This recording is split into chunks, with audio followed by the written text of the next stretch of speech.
All right, we've spent a lot of time over the last however long it's been, couple weeks. We'll say couple weeks. That's pretty generous. Talking about the NBA draft. We'll say 1 week because I guess it hasn't been 2 weeks. 1 week ish talking about the NBA draft.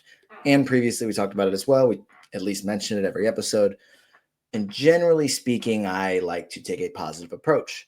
Talk about what players can be, what I think they'll be, if I'm not as high on a player, I'm like, I just don't really see it as much. But like, hey, here's what could happen that could make maybe it work. Maybe this fit will be really good for them. And bare minimum, I think they can contribute in this way. But today we're going to take not a negative approach, we'll call it a pessimistic approach about saying why players from this class may not work. Because I think it's important to recognize that not every prospect is going to pan out. There are going to be players that are not as good as we expect them to be. There may not be too many players that I'm expecting to be a good old fashioned bust that are like out of the league in 2 years. And I'll probably not say that about any of these guys, but they're not all perfect prospects. None of them are really. There's one player you could argue is a perfect prospect, and a couple that I feel very confident in. But we have to acknowledge that maybe not everything is going to work out. And before we even do that, we are going to briefly talk about the Desmond Bane trade that went down over the weekend, with Bane now ending up in Orlando in exchange for 4 firsts, including pick 16. Maybe take a brief look at what that could look like for Memphis, as well as a pick swap in there, and then obviously Cole Anthony and Kentavious Caldwell-Pope. Not as much there, but we will mention it. Before any of this, I just wanted to remind you guys that BetOnline is the world's most trusted betting platform and your number one source for all your sports betting action. We've got baseball season in full swing, and we are deep into the NBA and NHL finals with 2 incredible series. And BetOnline has more ways to stay in on the action with the latest odds, news and scores, and even live in-game betting while the games are being played. Of course, it's Game 5 tonight. I'm assuming this episode will end up publishing on Monday. Hopefully it's not until Tuesday, because then always this ends up being a tad bit outdated. But as of right now, with the Thunder winning Game 4 to tie the series up, even though it looked for a little bit while there like Indiana was going to take a 3-1 lead, which would have definitely switched up these odds. But now that it's just basically a best-of-3 series with 2 games in OKC, the Thunder are priced at minus 500 for the series and are favored by 9 in Game 5. Again, despite what we've seen from Indiana throughout the postseason and even in this series, the Thunder are still heavy favorites. And sure, I don't disagree with that, but I think that even more so than I realized coming into the series, because my prediction originally was Thunder in 5, but that at least 4 of the 5 games were going to be very, very close and tightly contested, and that maybe OKC would win one handily. And so far, I was like, it was I think a 16-point win in Game 2 for OKC, but every other game has been very, very close, basically down to the wire. And it's been a very competitive series, and it's 2-2, so that's great. But now, despite what's been a really good series, the Thunder are still heavy favorites. So if you're a believer in some magic from Indiana, think they can get another win in OKC, that is a great price to make some money on. But it's all about what you believe. And we also keep the dog games this summer rolling with the largest selection of odds on everything. With updated odds in the MLB, UFC and boxing, to tennis and NFL futures, BetOnline remains the best online source for all your sports wagering info. And in between the games, you can head over to the BetOnline casino with all the top Vegas-style games, including poker and a live casino. BetOnline, the game starts here. Okay, let's briefly talk about the Desmond Bane trade. So just as I said right at the beginning, Desmond Bane is headed to Orlando in exchange for 4 firsts, including pick 16, a pick swap, Kentavious Caldwell-Pope, and Cole Anthony. Now, KCP signed with Orlando last summer after spending 2 seasons in Denver. And he was fine, but he wasn't, I guess, the connective 3-and-D veteran that they were hoping he would be, that would get them to the next stage and help them advance further in the playoffs. And had they not dealt with the injuries they dealt with last season, I think that maybe that could have happened, but it didn't. And now they had a chance to acquire I'll call Desmond Bane an all-star caliber player. He hasn't made an all-star game, but I would say that he is an all-star caliber guard. And I think that he'll have an easier time, not saying it will happen for sure, but an easier time making the All-Star game in the East than he did in the West. We'll see. Maybe he's able to make an All-Star game this year. And it's a pretty different situation because in Memphis, he was maybe still the number 3 scoring option, maybe number 2, depending on how you viewed it, but he was one of 2 guards and John Morant was hurt a lot, whereas now he is probably the best, I would say, playmaking guard, but also he's playing with a team with 2 elite playmaking forwards. So maybe his usage changes a little bit. But Desmond Bane, even though if you just look at the general price tag, you're like, okay, 4 firsts and a swap and 2 players you've heard of, 2 rotation pieces. That's a hefty price for this guy. And maybe the casual NBA fan isn't very familiar with Desmond Bane and how good he is and how good he has been the last few seasons. Desmond Bane's a stud, and he fits exactly what Orlando needs. Like, they have a lot of good defenders. He's not a bad defender. He's a fine defender. But it's the three-point shooting, the ball handling, the playmaking that I think is going to be great. Because they've needed, shooting's been the number one thing they've needed, but a lot of their shooting has been inconsistent or players that have other weaknesses. Desmond Bane doesn't really have too many weaknesses to his game. He can be a playmaker, but I don't think that trading for him is going to take the ball too far out of Franz Wagner and Paolo Banchero's hands. I think that both of them are still going to have as much usage as they normally would. But it gives them another playmaking option and another player that can score a lot of points. Makes things a little easier for Jalen Suggs now. He has the ball in his hands less probably, but more focus on defense and will still, maybe even get easier shots, more open looks, just because now there's another player that the defenses really need to keep an eye on in this mix. And I don't think this means that Orlando's done making moves, and they still have pick 25. So who do they target now? Because at 16, I think a lot of people, a lot of mocks, and myself included, were kind of thinking maybe Jace Richardson makes sense to Orlando, whether that be at 16. Maybe it still makes sense at 25 as a player that is a little undersized and not a great, not a lead guard. But he would fit well in Orlando because he does a lot of things really well. And they have bigger players and they have other playmakers there. That way, Jace Richardson would not be a lead ball handler. Maybe they take a look at one of the center options if one of them falls to them at 25. There might be a talented center there that they want to add into the mix, along with Wendell Carter Jr. is he's a good player. What's the word I'm looking for? Dynamic player. He does a lot of things well that some bigs don't do well, and then he's not as great in other things that you really want your center to maybe be, really dominant on the boards or a really strong finisher or anything like that. He can space the floor. He can switch on defense. He has things that make him dynamic, but maybe there's another center option that makes sense there. Maybe it's a Maxime Reynaud. Maybe it's a little reach on a Hanson Yang, something like that. We'll see exactly, but yeah, I think that this trade definitely alters Orlando's draft plans, and they could make more moves after this. Now for Memphis, I don't think that this is the start of a rebuild. I think this is a way for them to retool. And now they have extra picks that they can swing in a trade to bring someone else in. I don't know who that is, but they were able to get not only pick 16 this year, so maybe that's attractive to another team, or it's a player that they can add in that is a talented player on a rookie deal that can help them as early as next season. We'll see who that ends up being, but I think there's going to be a number of talented players there on the board for them that can make that happen. Kentavious Caldwell-Pope and Cole Anthony are rotation pieces for them, potentially. I think if I were them, I'm a little more interested in making sure I hang on to KCP than Cole Anthony. But they're also able to swing these picks in different trades. They also are acquiring Phoenix's 2026 first, which is interesting. Because if the Suns want to take a year to retool, then getting their 2026 first back allows them to do that, and they can add a lottery pick in a trade that sends Kevin Durant potentially to Memphis. I don't know. Maybe this is all speculation based on what we've seen happen. Or it's a valuable pick for them to hang on to because things are messy in Phoenix. They're not a playoff team next year, probably, unless they're able to make some really good trades. But in the West, with now the Spurs being healthier, it's going to be very difficult for Phoenix to lap a few teams to be able to even make it to the play-in tournament. So, especially if I doubt they're able to get back anyone as good as Kevin Durant in the Kevin Durant trade.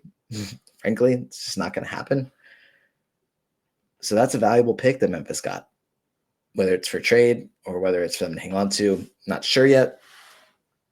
But this was an interesting trade. One I wasn't expecting. Wasn't expecting to see a move like this before the NBA Finals even ended, this far away from the draft, which it's close, but it's not like a day or two before. It was, I believe it was 10 days before the draft that this trade went down.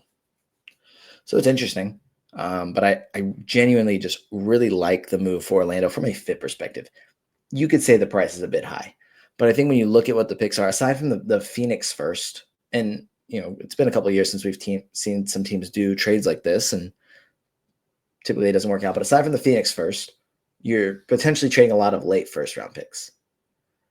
Now, some of the teams that have done this pretty recently, whether it be like a Mikal Bridges or a Rudy Gobert trade, both of those players have been solid. And it's too early to tell if those were actually the right moves or if some of those picks will end up being better players. I know Minnesota gave up more than just a handful of picks. There's also a handful of young players to Utah to be able to get Gobert, but they've made 2 straight Western Conference Finals. The Knicks, first year with Mikal Bridges, made the Eastern Conference Finals. So not saying that Orlando's, just because they traded a bunch of firsts, that's guaranteed, but aside from the Phoenix first, those picks aren't necessarily super valuable unless things don't go well. But with how young this team is, barring poor injury luck, which is never something you can truly game plan for other than to add depth in the NBA, barring poor injury luck, this team is a bare minimum playoff team and potentially one of the top 3 teams in the East next season. I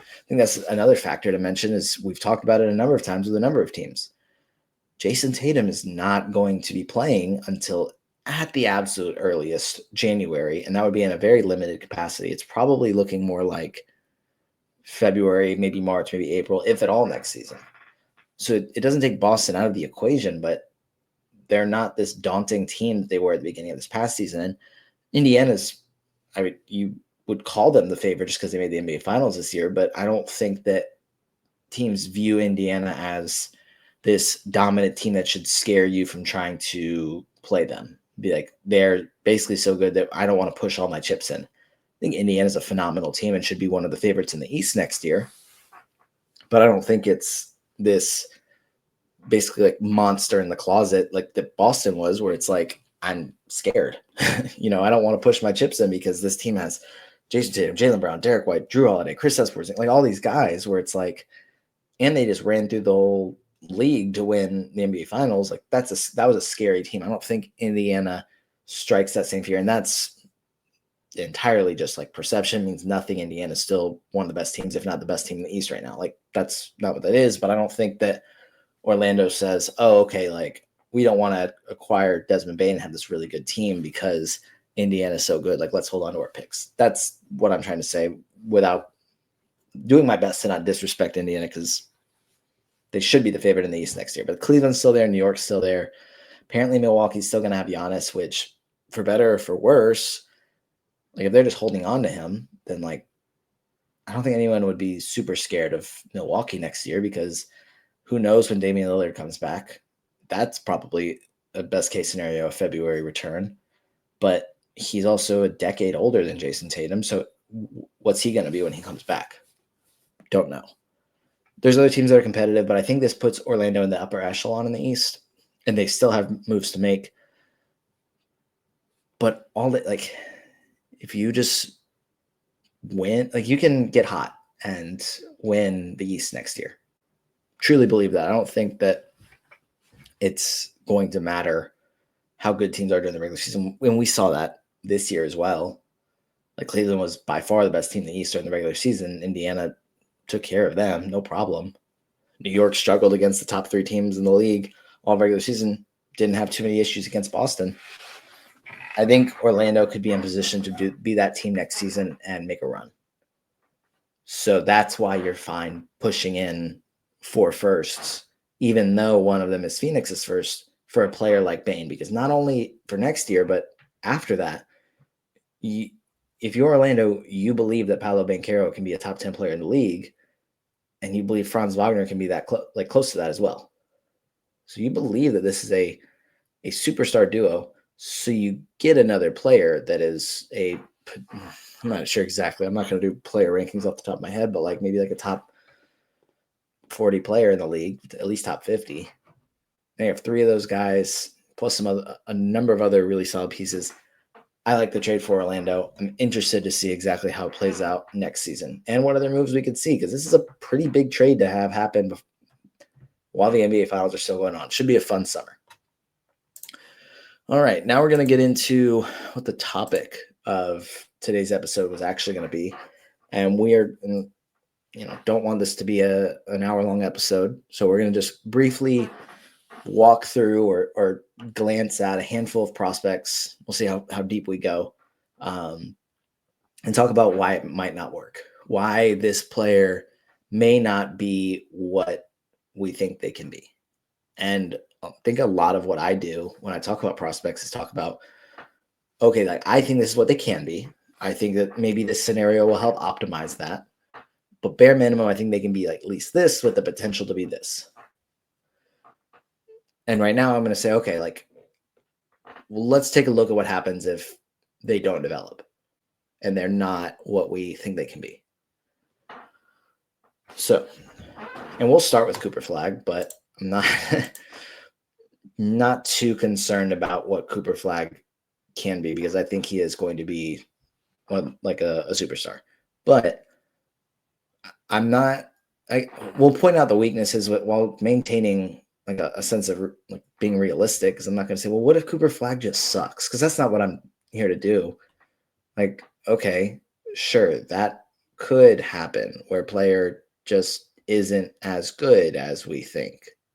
I don't think there's enough question marks here for us to really consider that with Cooper Flagg, but I think maybe to me what the question would be is, what if he's not able to create his shot at the level that we think he'll be able to? Like, he's still going to be a really good passer, really good defender, very smart player, but like, what if his scoring is limited with the ball in his hands?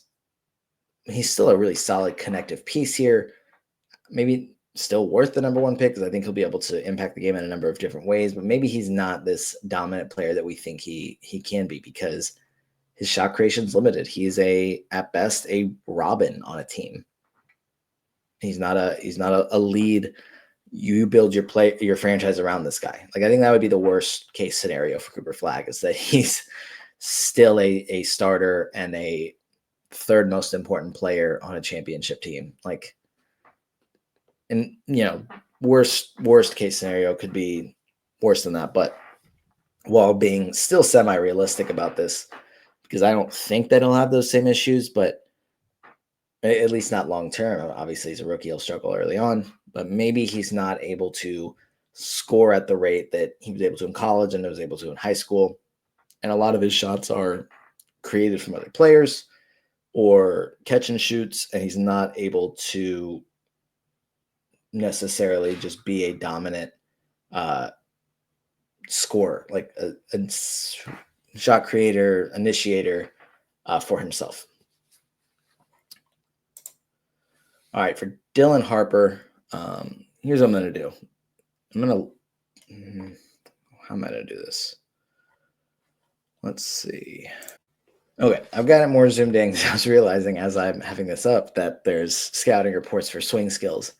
And I was reading that for Cooper Flagg as I was saying. I was like, oh, wait, like that's what I'm talking about. But I wasn't reading that before, but I don't want it to be like, it looks like I'm just like reading off the screen or anything. Anyways, because I want to create content, not just read other people's content. So apologies to Data Baller for that, having that up there. I haven't zoomed in, so now I can't even read it. So I'm not just echoing what they're saying, but they do have phenomenal information, and I recommend checking out their stuff. And I'm not just echoing that. Anyways, back to talking about this. Dylan Harper is seen as a nice consolation prize for not getting Cooper Flagg. And I think is the number 2 prospect in this class, is a strong, smart creator. But maybe, he's not as good of a shooter as we expect. And his free throw percentage from, I'm going to pull that up, I believe it was in the 70s, which is a fairly good indicator of how a player's shot will translate. He is 75% from the free throw line, 33.3% from 3. So maybe he's still a pretty good creator, and maybe he's a strong finisher. his ability to score is limited because he's not as effective as a shooter, and maybe he doesn't turn out to be a great defender, and maybe he turns out to be a little bit of a liability on defense. Like, and you look at it, he's a strong player. He's not short. He's got a 6'10.5" wingspan here. So like, there's things that would make you say this guy can be a good defender, but maybe he's not.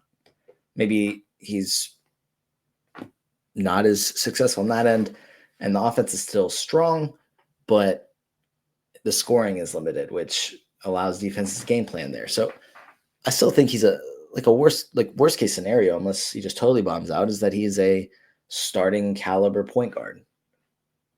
And maybe in San Antonio, with the way their team is built, assuming he goes number 2, and it is to San Antonio that nothing else changes, that's solid. Like, probably more of a reserve role there. And maybe that's what it is, a 6-man, like a reserve lead guard that is still very valuable, but doesn't have the same, I guess, impact that we think he will. All right. Next player on the list. And I'm just going to go through Data Ballers rankings just to stick with these players. The next player is Colin Murray-Boyles, who I think some of the question marks here are a little bit more well documented. He's undersized. This shot hasn't been it's shown some potential, but it hasn't really. He didn't shoot super well in college, and he didn't shoot a ton this past season. He shot more this past season, but didn't shoot a ton. The free throw percentage was subpar. So maybe the fact that he's undersized and is a fine passer, but not a great passer, not a great creator, and not a great shooter, it makes him limited offensively, right? So he can be an impactful defender, but he's undersized. So maybe he's just kind of a reserve rotation forward, a situational. We're going to play him 15 to 18 minutes per game.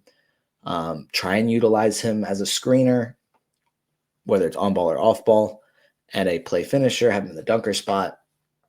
Try and get him easy buckets that way because he's not creating his own shot, and use him as kind of a connective piece on offense. And then on defense, he is able to provide value. I genuinely think he'll just be a good defender no matter what. I'm not too concerned about that, but the fact that he is a little undersized, not able to guard every position, and he moves well for his size, but struggles to guard smaller players for whatever reason, turns into just kind of a rotation piece that is mostly there for defense.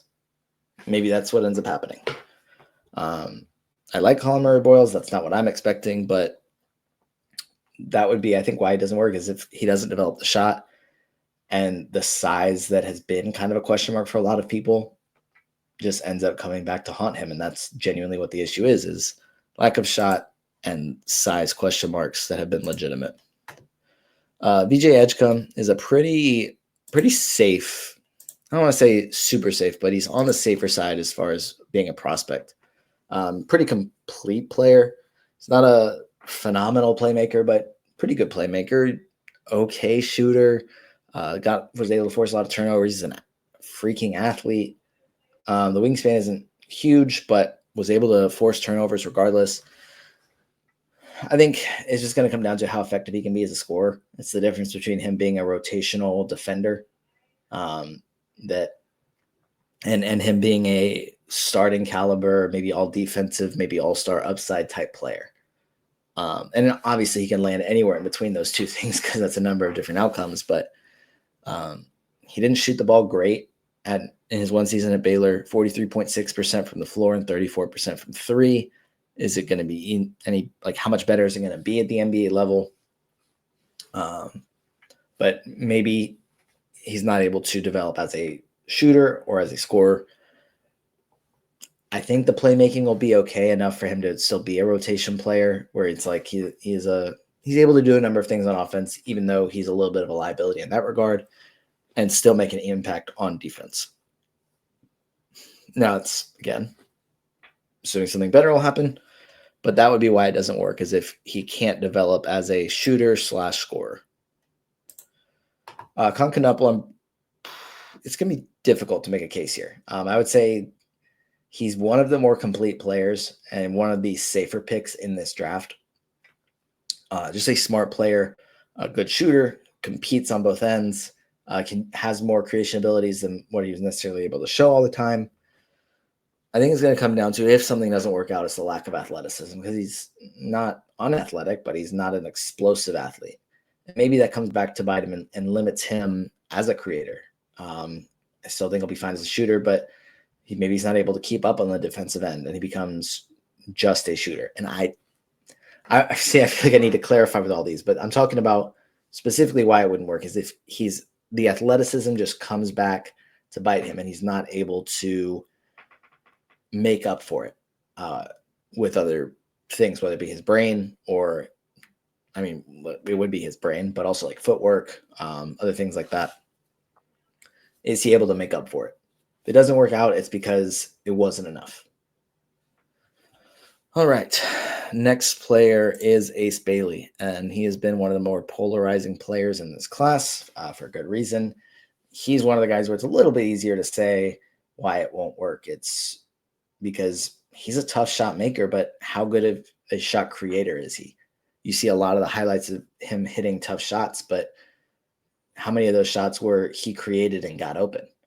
So maybe he gets to the NBA level and he just doesn't have the same success shooting over NBA defenders. He did a little bit off the dribble, but a lot of it was catching the ball and kind of like sizing up the defense and taking his time, not being patient, plays a little slow there. So maybe he's just not able to get by NBA defenders at the same rate.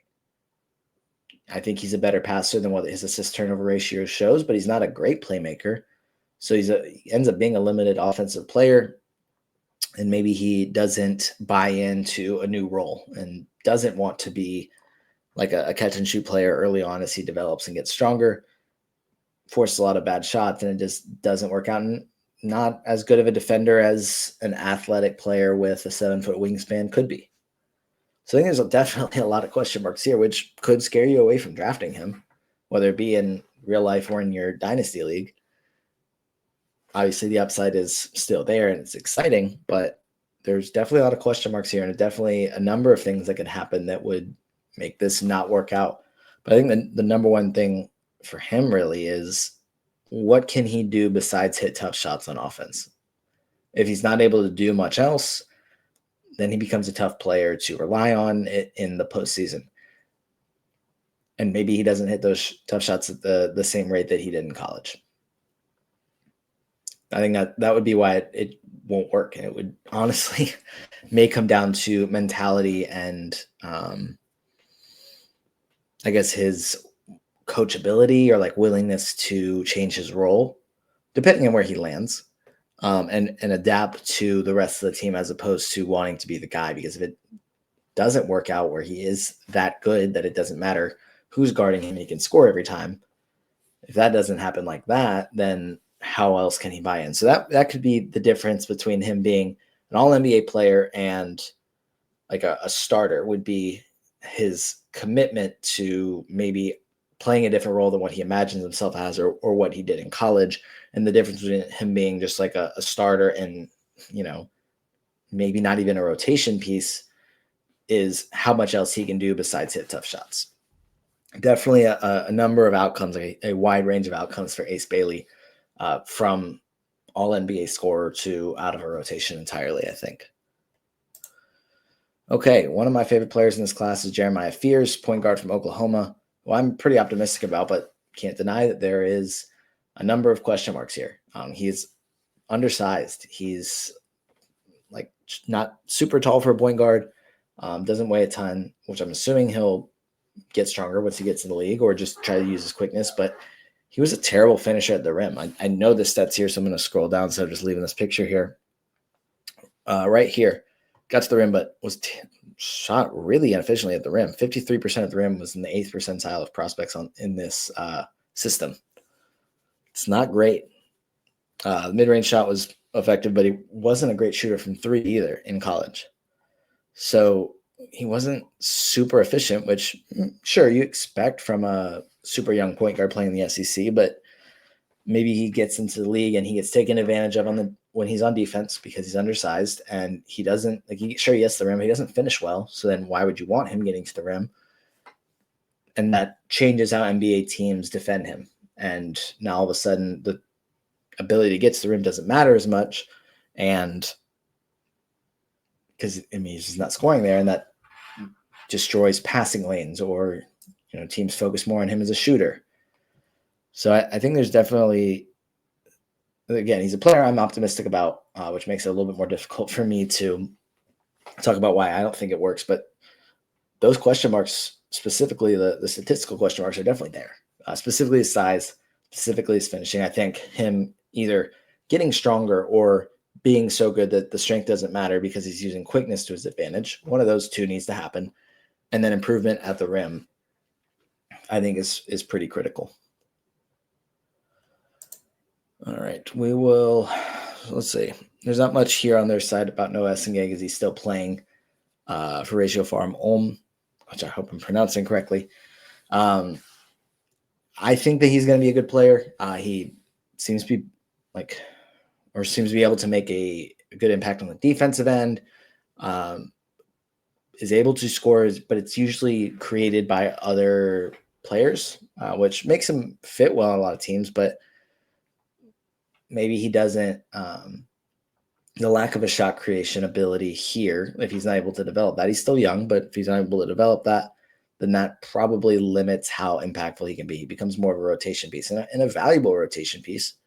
It's still young and has time to develop, but a lack of shot creation, if he doesn't end up in the right team where his role is fine based on who else is on the team or who the coach is, knows how to utilize him, the lack of shot creation at this point does concern me a little bit and could maybe prevent him from being as good as I think he can be.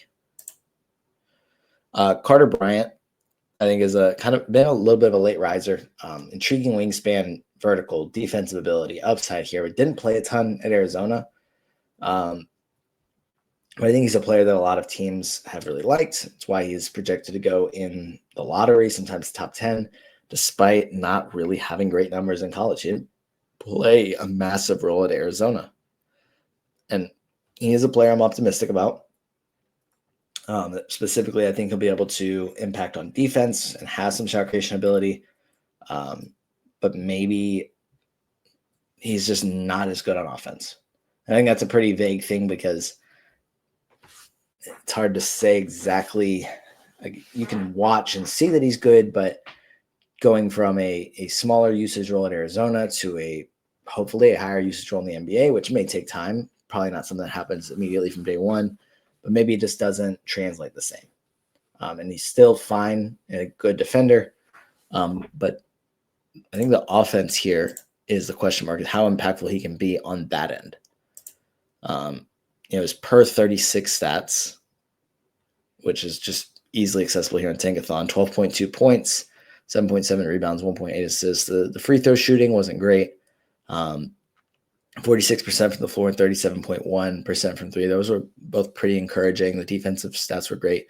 Gotten to a good bit of foul trouble, 2.3 fouls per game and 19.3 minutes per game. So again, that could change either how he plays or how he's used. It could be that when we see his minutes go up, he realizes, hey, I'm in a 32-minute per game role. I can't gamble as much. I can't be as aggressive. I need to save my fouls, so I can't get into foul trouble. Or it could be that he never sees the minutes go up because he gets into foul trouble. He's an aggressive defender. Like, we'll see once he gets actually into the NBA, depending on where he lands and how high a usage of a role he has early on. But I think the main thing to me is, what all can he do offensively? How much creation ability can he have, and will that translate to the NBA? Next player, Jace Richardson. It's pretty obvious here what the weakness is. It's or why it won't work for him. It's the height. I think if you look at numbers, you watch him play, like, he's a smart player. A lot of the numbers are in favor of him as a prospect, but he's just over 6 foot, and he's not a lead ball handler. He's a small off guard. That doesn't mean he can't play make, but maybe he's not a point guard. He'd basically be a 6 foot off guard. There are fits that will help with that. We talked about Orlando at the beginning of the episode. But where does he fit into the rotation? sure, he could just be good enough that that doesn't matter, and that's probably what's going to happen if it works out. But maybe the lack of being a lead playmaker and being undersized, it's a tough combination for him to overcome. So we'll see. I think that would be why it won't work, is if those two things are just too much for him to overcome as a player. Kasparis Jakusionis. Again, I think I said this in previous episodes. Once I'm able to find a pronunciation guide, I will hold myself more accountable. But at this point, I'm just going to do my best and give it my all. So I apologize if that is incorrect. But really talented playmaker. So he's a pretty intriguing lottery talent. But I think what's going to happen that could potentially cause us to not work out is, one, if he's not as effective as a scorer as we think he can be. And shot 44% from the floor and 31.8% from three in college. I think he's a better shooter than that percentage shows, but maybe he doesn't end up being. The playmaking's good, but he's not efficient about it. He averaged 3.7 turnovers per game in college. That's not a great number. I mean, that's why he's able to average 4.7 assists, but 3.7 turnovers per game, not a great assist turnover ratio there. And then not a great defender. So he turns into a liability if worst case scenario, why it doesn't work out is he becomes a defensive liability. The turnovers are too much for the playmaking to matter, and he's not as effective or as efficient of a shooter as we hope he can be. All right, next we've got Trey Johnson. I think this one, he's got a ton of upside. Specifically as a scorer, or even just like bare minimum, just as a shooter. He can score with the ball in his hands.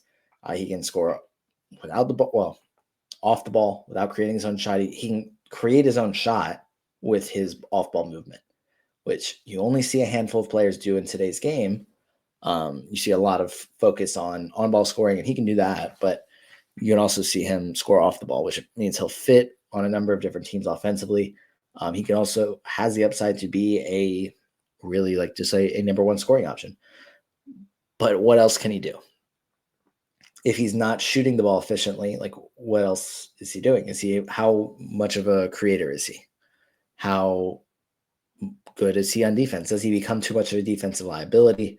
I think those would be my question marks for him. Averaged 2.7 assists per game in college to 19.9 points, 15.9 shots per game. So is he able to improve his playmaking enough? And this is not a year one project that he has to accomplish. But over the next few seasons, how can he improve as a playmaker? And how can he utilize his 6'10" wingspan to contribute on the defensive end and not be a defensive liability? We don't need him to be a two-way player. We need him to not be taken advantage of on defense, and for him to be able to play make a little bit. But in reality, he's going to make his money as a scorer. So we just want him to be, I guess, the difference between what a scorer like a Cam Thomas is, where it's he can give you 40, but what else can he do to help you win? And Cam Thomas is improving still. This isn't just a bash Cam Thomas thing, versus a scorer like Devin Booker, who's obviously been in the league longer and had time to develop, but has got improved defensively, improved as a playmaker, improved as a leader. Can Trey Johnson take those steps to become a true franchise player? Or is he going to be a player that can score a lot, but is it a player that can win a championship?